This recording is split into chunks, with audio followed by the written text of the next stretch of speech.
বাবার কথা বলতে গেলে খুব ইমোশনাল হয়ে যাই।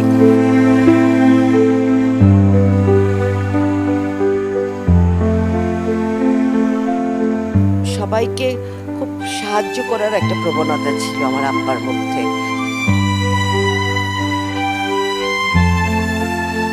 খালেদা জিয়া অন্যায়ের সাথে কোনোদিন আপোস করেননি, সেটা দেখেও আমি খুবই অনুপ্রাণিত। রাজনীতি আপনি ছাড়তে চাইলেও রাজনীতি জনগণ আর রাজনীতি আপনাকে তো ছাড়বে না।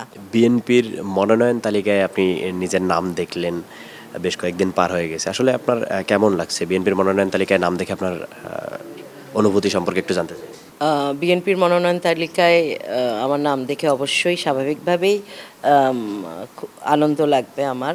কিন্তু আমার নেতাকর্মীকে যখন দেখেছি যে তারা এত খুশি এবং আনন্দিত, ওইটা দেখে আমার আরও বেশি ভালো লেগেছে। যেদিন আসলে মনোনয়নের তালিকার যে নাম ঘোষণা হলো, বিএনপির মহাসচিব মির্জা ফখরুল ইসলাম আলমগীর নাম ঘোষণা করলো, সেদিন আপনার অনুভূতি সম্পর্কে একটু সেদিনের অনুভূতি সম্পর্কে জানতে চাই।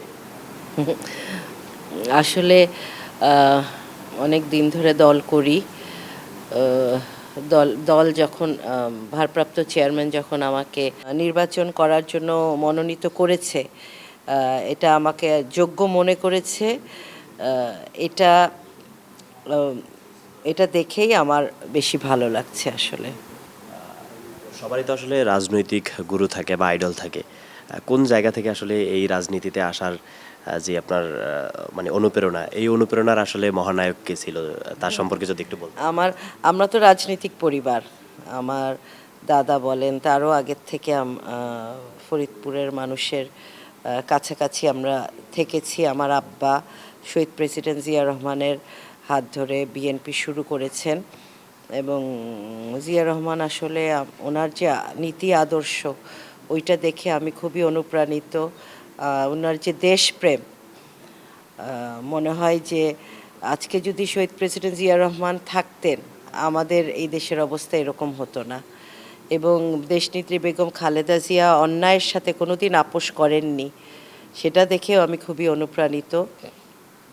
এবং দেশের মানুষের যে ভালোবাসা, রাজনীতিবিদ যখন মানুষ সাকসেসফুল একজন পলিটিশিয়ান হয়, তার প্রতি যে দেশের মানে মানুষের ভালোবাসা, সেটাই আসলে দেখে আমার রাজনীতি করার অনুপ্রেরণা। রাজনীতি আসলে ছাড়া যায় না। রাজনীতি তো জনগণ নিয়ে, মানুষ নিয়ে। আপনার রাজনীতি আপনি ছাড়তে চাইলেও রাজনীতি জনগণ আর রাজনীতি আপনাকে তো ছাড়বে না, সেটা কোনো দিন মনে হয়নি। কারণ অনেক নেতাকর্মী আছে যারা আমার আব্বার সাথে ৭৯ সাল থেকে, আর তারা আমার সাথেও আছে, তাদের অনেকেই আমার সাথে আছে।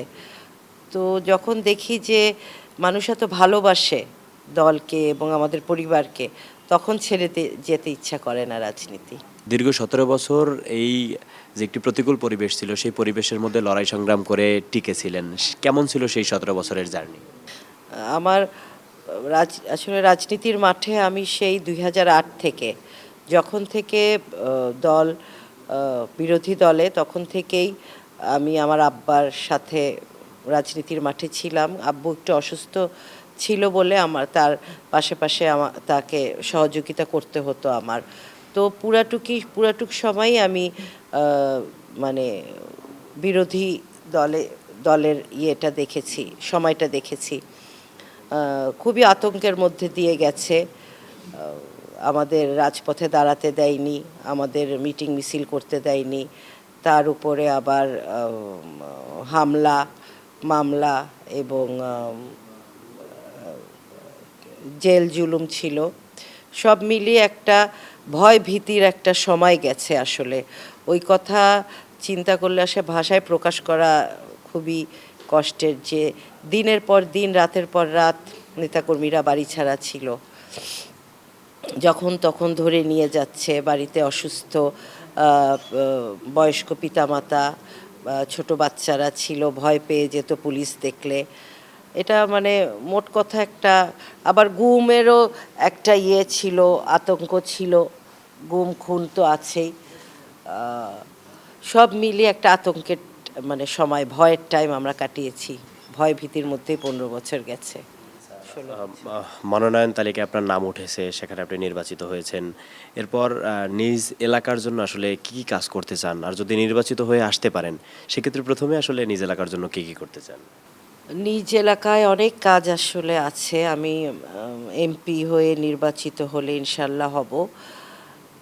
মানুষের হওয়ার পরে যে মানুষের যে মৌলিক চাহিদাগুলো বা অধিকারগুলো, অন্ন, বস্ত্র, বাসস্থান, তারপরে আছে শিক্ষা ব্যবস্থা, তারপরে আম, আহ, যে আমাদের আপনারা জানেন যে ফরিদপুরে নদীমাতৃক একটি এলাকা, চর এলাকা আছে। তাদের জন্য অনেক কাজ আছে। যোগাযোগ ব্যবস্থা, চর এলাকায় যোগাযোগ ব্যবস্থা উন্নত করতে হবে। তারপরে আমাদের ইউনিয়নগুলোতে রাস্তাঘাট ঠিক করতে হবে, যেটা এত বছর হয়নি। আর আমি মনে করি যে ভবিষ্যৎ প্রজন্ম, যুব সমাজ, তাদেরকে সেই পড়াশোনার দিকে একটু ধাবিত করতে হবে, সেই পরিবেশটা করতে হবে। এবং মাদকের খুব বিস্তার ফরিদপুরে আমি দেখি, সেটা আমাদের বন্ধ করতে হবে, সেটা চেষ্টা করতে হবে, জিরো টলারেন্স। এবং আরেকটা যেটা আছে যার কারণে আমাদের দেশ বারে বারে পিছিয়ে যাচ্ছে, সেটা হলো দুর্নীতি। দেশের প্রতিটি সেক্টরে আমি দেখি যে দুর্নীতির ব্যাপারেও আমাদের জিরো টলারেন্স করা উচিত। নির্বাচিত হওয়ার ব্যাপারে আপনি আসলে কতটুকু আশাবাদী, এবং আপনার প্রতিদ্বন্দ্বী প্রার্থী যারা রয়েছে তাদের ব্যাপারে আপনার মন্তব্য কি? প্রতিদ্বন্দ্বী প্রার্থী যারা থাকবে নির্বাচনে, তাদের প্রতি আমার তাদের প্রতি আমি এতটুকু বলবো যে নির্বাচন কমিশনের যে বিধিমালাগুলো, সেগুলো মেনে চলা উচিত এবং লেভেল প্লেইং ফিল্ড থাকা উচিত নির্বাচনে। এবং যার যার ভোট শেষে চাবে, কোনো মানে ব্যক্তি আক্রোশ বা প্রতিহিংসামূলক যেন কোনো অ্যাক্টিভিটি না থাকে, কোনো সহিংসতা যেন না হয়। এবং যার যার মতো শেষে সুন্দরভাবে ভোট চাইলে একটা পরিবেশ সুন্দর থাকবে, এটাই আমি আশা করি তাদের। আপনার ভাষ্যমতে নির্বাচনের একটি লেভেল প্লেইং ফিল্ড তৈরি হয়েছে ফরিদপুরে, আপনি সেখানে মনোনয়ন পেয়েছেন, তো আপনি আসলে নির্বাচিত হওয়ার ব্যাপারে এখন কতটা আশাবাদী? আমি নির্বাচিত হওয়ার ব্যাপারে খুবই আশাবাদী। এই ফরিদপুরের সদর ৩-এর এই সিটটা বিএনপির ঘাঁটি। আমার আব্বা এখানে ৫ বার এমপি হয়েছেন এবং এখানে বিএনপি খুবই শক্তিশালী। কোনো নেতাকর্মী এত বছরের জুলুম অত্যাচারেও দল ছাড়েনি। তো আমি খুবই আশাবাদী, কারণ ফরিদপুরের মানুষ বিএনপিকে ভালোবাসে এবং আমার আব্বাকে তারা ভালোবাসেন, আমাদের পরিবারকে ভালোবাসেন। সেই হিসাবে আমি খুবই আশাবাদী এবং আমি এই ১৫ বছর এই দলের বিপদের সময়, খারাপ সময় আমি ফরিদপুরবাসীর সাথে ছিলাম, নেতাকর্মীর সাথে ছিলাম। একসময় ফরিদপুরের আপনার এই আসনটি বিএনপির ঘাঁটি ছিল, এর পরবর্তীতে আমরা দেখেছি সেটি আওয়ামী লীগ দখল করেছে এবং পরিবারতন্ত্রের যে রাজনীতি সেটি আসলে সেখানে তারা চর্চা করেছে। এই দীর্ঘ সময় পর বিএনপি আবারও আপনাকে সেখানে মনোনীত করেছে, তো ভোটের মাঠে আপনি ব্যক্তি হিসেবে নিজেকে শক্তিশালী মনে করেন কিনা? হ্যাঁ, ব্যক্তি হিসেবে তো আপনার নেতৃত্বটা মানে কি? নেতৃত্বর তো কোনো গুণাবলী থাকতে হবে। আমার আব্বা ২০২০ সালে উনি মারা গেছেন। কিন্তু তারপর থেকে ফরিদপুরের জনগণ এবং নেতাকর্মী আমার সাথে আছে এবং প্রতিটি কাজে তাদের স্বতঃস্ফূর্ত অংশগ্রহণ মানে প্রমাণ করে যে আমার সাথে তারা আছেন এবং জনগণও আছেন। অভ্যুত্থান সংগঠিত হয়েছে, অভ্যুত্থানের পরে অন্তর্বর্তীকালীন সরকার দায়িত্ব গ্রহণ করেছে। এরপর দেশের নানান পরিস্থিতি তৈরি হয়েছে, সংকট তৈরি হয়েছে, রাজনৈতিক দলগুলোকে নিয়েই আসলে সেই সংকটগুলো অন্তর্বর্তীকালীন সরকার মোকাবেলা করেছে। দেশের সামগ্রিক যে রাজনৈতিক পরিস্থিতি বা যেই রাজনৈতিক অবস্থা, সেই অবস্থা সম্পর্কে একটু আপনার কাছ থেকে। বর্তমান যে আসলে পরিস্থিতি, এটা ঠিক একটা নির্বাচিত সরকার না এবং অনেক ক্ষেত্রেই দেখা যাচ্ছে তারা একটু বিএনপিকে কোণঠাসা করার চেষ্টা করছে। আসলে সিচুয়েশনটা সারা দেশের মানুষের জন্যই ঠিক মানে সুটেবল না। এটা হয় একটা নির্বাচন দেওয়ার দরকার, নির্বাচিত একটি সরকার আসার দরকার।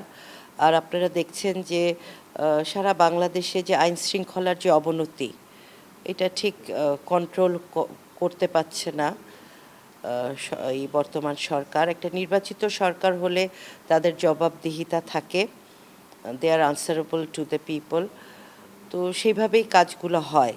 তো আমি মনে করি প্রেজেন্ট সিচুয়েশনটা একটু মানে নাজুক হয়ে গেছে দেশের।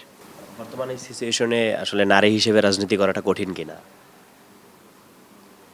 উম, নারী হিসেবে অনেক সময় অনেকে দুর্বল মনে করে, কিন্তু আমি মনে করি এটা যার যার যে মানে নিজের উপরে নির্ভর করে আপনি কিভাবে রাজনীতিটা করবেন।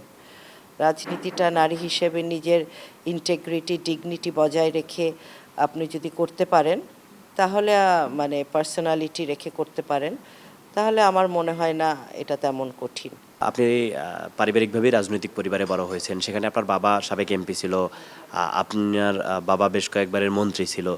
তো আপনি এখন বিএনপির যেই মনোনয়ন তালিকায় শীর্ষে আপনার নাম উঠে এসেছে। আপনি মন্ত্রী হলে আসলে এলাকার উন্নয়ন কিভাবে করবেন?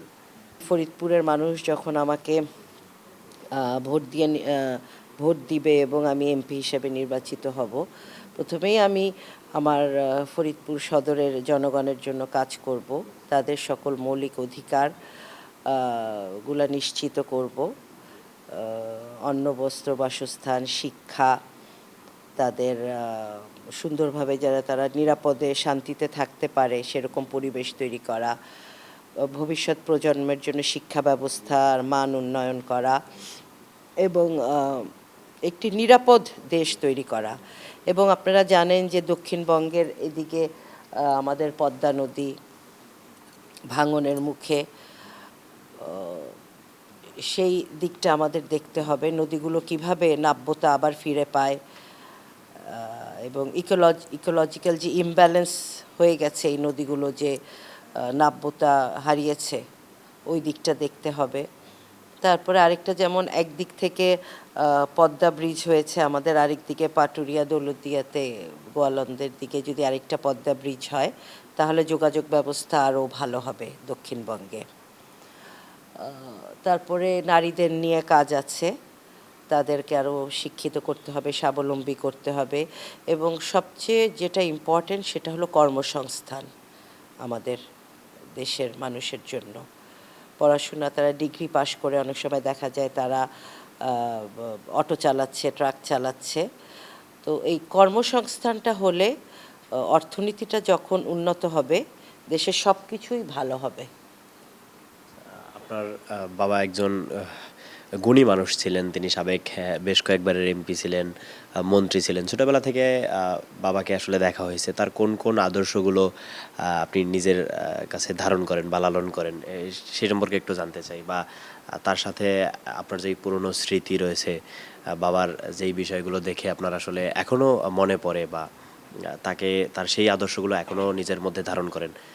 তার যেই জায়গাটা ছিল দেশে, তার যে অবস্থানটা ছিল, সেই অবস্থানটা আসলে এখন আপনারও হওয়ার পথে অনেকটাই। এবং আমরা আপনার এলাকা ঘুরেছি, সেখানেও সাধারণ মানুষের সাথে কথা বলেছি। আর তারাও আসলে আপনার বাবাকে যেরকম চাইতেন আপনাকেও সেরকমটা চায়। তো বাবার কোন কোন আদর্শগুলো আপনি ধারণ করেন? বাবার সাথে জড়িয়ে থাকা সেই ধরনের স্মৃতি সম্পর্কে একটু জানতে চাই। আসলে বাবার কথা বলতে গেলে খুব ইমোশনাল হয়ে যাই। উম, আসলে আমার বাবা খুব ধৈর্যশীল একটা মানুষ ছিলেন এবং উনি খুব পিপলস পারসন ছিলেন। সারাদিন তার কাছে লোক আসতো, ফরিদপুরের মানুষ, তা কাউকে সে মানা করতেন না, কার উপর রাগ হতেন না, যে যেরকম সাহায্য চেত উনি সাহায্যের হাত বাড়িয়ে দিতেন এবং সবাইকে খুব সাহায্য করার একটা প্রবণতা ছিল আমার আব্বার মধ্যে। সে পারতো না পারতো, কিন্তু কাউকে মানা করতে আমি দেখিনি। এবং অনেক মানুষ এখনও বলে যে আপনার আব্বা আমাকে এই চাকরিটা দিয়েছে, আপনার আব্বা আমার চিকিৎসার জন্য হাসপাতালে বলে দিয়েছে। এই ধরনের অনেক মানুষ অনেক তার কথা বলে, অনেক স্মৃতিচারণ করে। তখন মনে হয় যে অনেক মহান একজন ব্যক্তি আসলে আমার বাবা ছিলেন। আমি নেতাকর্মীর প্রতি বলবো যে আমরা অনেক বছর কষ্ট করেছি, ইনশাল্লাহ সামনে সুদিন আসছে, একটি নির্বাচনের মাধ্যমে বিএনপি ইনশাল্লাহ ক্ষমতায় যাবে। বিএনপির সেই সমর্থন এই দেশে আছে, তাই একটু ধৈর্য ধরতে হবে, আমাদের এই টাইমটা পার করতে হবে এবং নির্বাচনের জন্য যথাসাধ্য সম্ভব নেতাকর্মীদের নির্বাচনের মাঠে কষ্ট করতে হবে ক্যান্ডিডেটকে জিতিয়ে আনার জন্য।